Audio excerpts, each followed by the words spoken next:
Microsoft's GitHub Copilot alone boasts over 20 million users, and 90% of the Fortune 100 companies are using it. Tech job postings on Indeed are down significantly, about 36% compared to early 2020. A Veracode study in 2025 found that 45% of AI-generated code had known flaws. According to a deep dive by Stack Overflow, an incredible 84% of developers are now using AI tools. Think about that, 84%.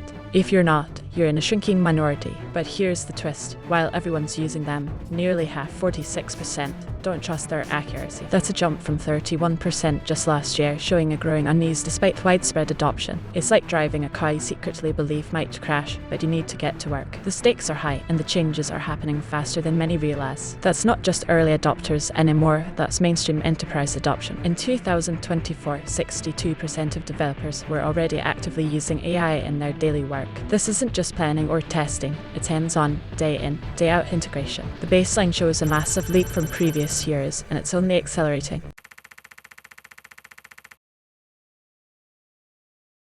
So how does this rapid adoption translate to actual work? One word: productivity. And here's where the quiet replacement really starts to show. GitHub's own controlled study provides a striking example. Developers using Copilot completed tasks about 55% faster. Think about that for a second.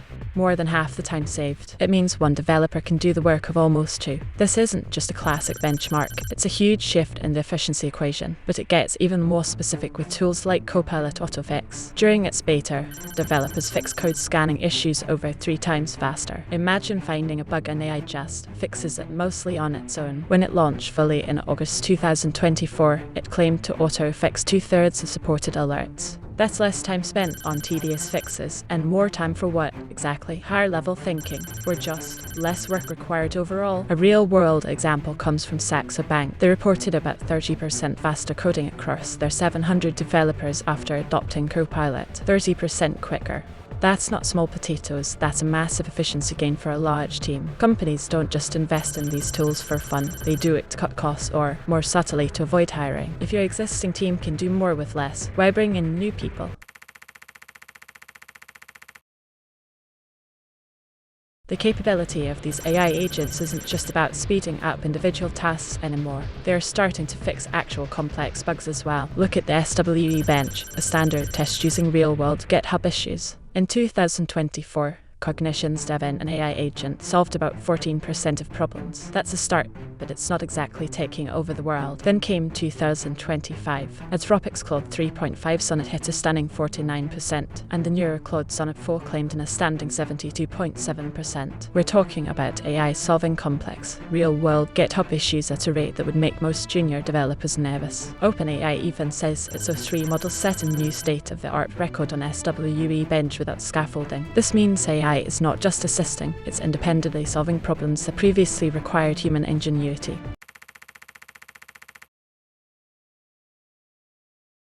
Now, let's connect these productivity gains and sophisticated AI agents to the real world of jobs. This is where the quiet replacement becomes glaringly obvious. Tech job postings on Indeed are down significantly, about 36% compared to early 2020. As of July 2025, this decline is more than just a passing phase. Indeed's own hiring lab notes that AI could be a major factor alongside the lingering effects of the pandemic. Visual Capitalist, analysing the same data, shows a similar story. Over a 33% drop in US software development postings compared to 2020 as of March 2025. These numbers aren't just statistics, they tell a story of a shifting labour market. We're seeing fewer entry-level positions, fewer junior roles. Why hire a new, costly, and slower junior developer when AI can handle much of that work faster and cheaper? This isn't about mass layoffs of seasoned architects, it's about maintaining velocity with smaller, more efficient teams, especially by cutting the need for those first-rung programmers. The quiet part is that the jobs aren't disappearing en masse, but the need for certain roles is drastically diminishing. It's a subtle squeeze, not a sudden explosion.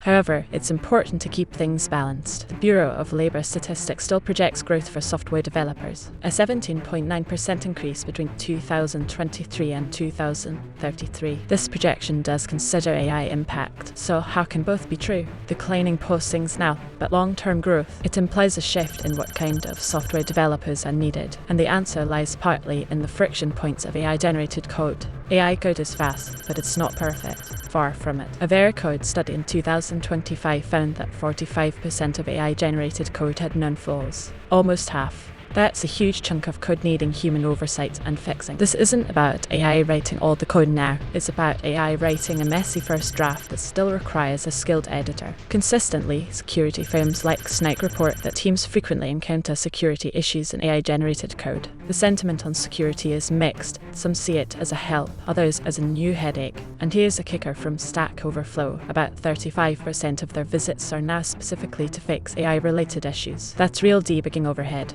New problems replacing old ones. It suggests the job isn't gone, but it's evolving into something different. Less pure coding, more guiding, reviewing, and fixing AI output. The full replacement scenario then hits a snag. You still need humans to handle the edge cases, the security flaws, and the sheer weirdness that AI sometimes produces. So, what's the takeaway? AI is making development teams incredibly efficient. They can do a lot more with a lot fewer people. This means fewer entry-level hiring opportunities and a greater demand for experienced professionals who can leverage AI and manage its quirks. It's not about all programmers disappearing tomorrow. It's about the industry becoming more selective, more specialized, and much less open to on-the-job training for fresh graduates. The quiet replacement is already hitting the market, reducing the overall demand while shifting the skill set needed. So, if you're a programmer, what should you take away from all this? Embrace AI, learn to work with it, and focus on the kind of critical thinking and problem-solving that AI can't yet master. Because the quiet hum of AI is getting louder, and it's changing the song of code.